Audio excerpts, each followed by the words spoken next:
ادع إلى سبيل ربك بالحكمة والموعظة الحسنة وجادلهم بسم الله الحمد لله ثم الصلاة والسلام على رسول الله وعلى آله وصحبه وسلم بعد وبرنامجكي أنا ugu magac daray waxaan guusha farxadda iyo deganaanshaha ka raadinaa meel qaldan hadaan u nahay dhalinyaro haddaad doonaysid inaad ogaataa walaalayaal inaad farxadda guusha iyo deganaanshaha meel qaldan aad ka raadisaa waxaad fiirisaa waqtigaaga sidaad u beer darayso fiiri habeenkii markaad seexanayso waxaad samaysa fiiri subaxdii markaad soo kacayso waxaad samaysa fiiri maalinta aad nooshahay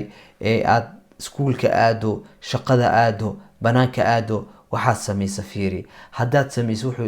ilaahay raali ka yahay haddaad samaysa wuxuu Allah subxaanahu wa ta'ala ku farxayo waxaad ogaataa wadada saxda ayaad haysaa ama ila dalika haddaad noloshaada ku mashquushaa social media haddaad noloshaada ku mashquulishaa wuxuu ilaahay raali ka ahayn waxaad farxadaada ka raadisa meel qaldan waxaad guusha aad doonayso mustaqbalka inaad gaarto ka raadiso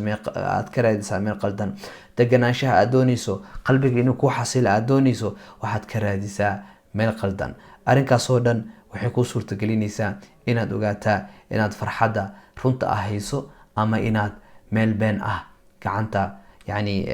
arin maxaa la dhahaa hal bacaad lagu lisay inay noloshaadu tahay haddii aad adkaar kusoo kacdaa adkaar ku nooshahay quraan akhrisataa salaadahaaga 5 salaadood tukataa waalidkaada ixtiraamtaa nabi sallallahu alayhi wasallam ku sallisaa maalintii yawmil aakhir aad ka fikirtaa waxaad ogsoon tahay biidni illaahi albaari nolosha wanaagsani oo farxadda leh inaad hayso maxaa yeelay ilaahi subxaanahu wa ta'ala wax walba quraanka ayuu inoogu sharxay quraankana qofkii akhriyaa oo fahmaa waxyaalo badan ayaa u fududaanayo wajazaakum allahu khayran maanta wax walba way cad yihiin laguma baahna maanta in wax walba lagu sharxo intaasoo muxaadara ayaa dhageysatay bal insaanu calaa nafsihi basiira noloshaada adiga ayaa iskugu filan ee calaam su'aal isaar wajazaakum allahu khayran